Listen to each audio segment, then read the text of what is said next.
Gelar perkara khusus tidak dimaksudkan dan tidak berwenang untuk menetapkan keabsahan barang bukti, sehingga penunjukan dokumen ijazah Jokowi yang disita dari Jokowi tidak dapat dan tidak memiliki kualifikasi untuk menetapkan ijazah tersebut asli atau palsu. Bapak Ibu, saudara sekalian, para undangan, media dan YouTuber, setelah tadi penyampaian-penyampaian yang disampaikan hubungannya dengan gelar perkara khusus di Polda Metro Jaya pada hari Senin 15 Desember 2025 lalu, pada kesempatan terakhir ini saya akan membacakan pernyataan hukum Tim Advokasi Anti Kriminalisasi Akademisi dan Aktivis tentang tanggapan atas proses gelar perkara khusus Kabak Wasidik Polda Metro Jaya.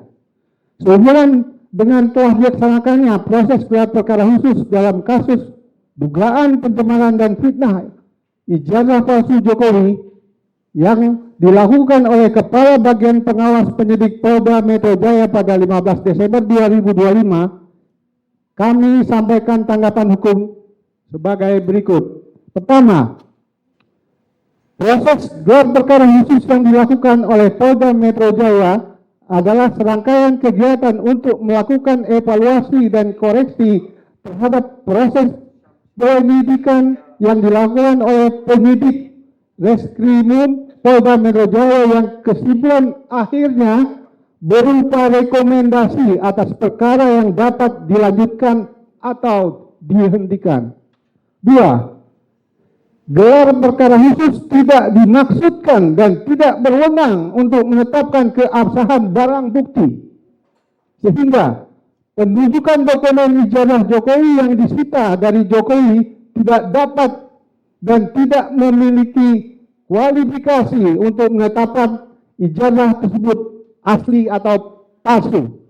Ketiga, proses penunjukan bukti ijazah SMA dan S1 Jokowi hanyalah untuk mengkonfirmasi bahwa dokumen tersebut benar ada dan telah disita oleh penyidik per 23 Juli 2025. Penunjukan dokumen tersebut sekaligus membongkar kebohongan saudara Budi Aris Setiadi, Ketua Umum Projo, yang mengaku telah ditunjukkan ijazah Jokowi dan diklaim asli saat berkunjung di kediaman Jokowi di Solo pada tanggal 24 Oktober 2025.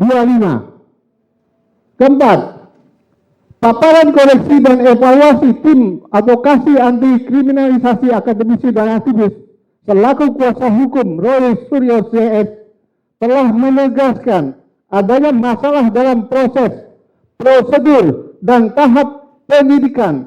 Di antaranya adanya penetapan salah satu tersangka dari 8 tersangka dalam satu kesatuan pemberitahuan resmi penyidik yang belum pernah diperiksa sebagai calon tersangka, hal mana bertentangan dan melawan putusan Mahkamah Konstitusi nomor 21 garis miring PUU Des 13 Romawi garis miring 2014 yang mewajibkan pemeriksaan calon tersangka sebelum ditetapkan sebagai tersangka.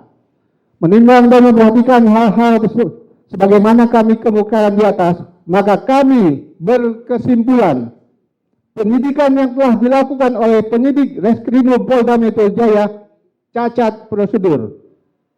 Karena itu, Kepala Bagian Pengawas Penyidik Polda Metro Jaya sudah semestinya merekomendasikan penghentian penyidikan dan merekomendasikan Direktur Reserse Kriminal Umum Polda Metro Jaya untuk segera mengeluarkan surat perintah penghentian penyidikan atau SP3.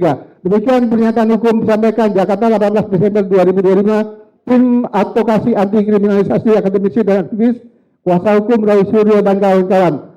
Tertanda Petrus Celestinus Sarjana Hukum, Koordinator Litigasi, Ahmad Hodinuddin Sarjana Hukum, Koordinator Non Litigasi. Sekian.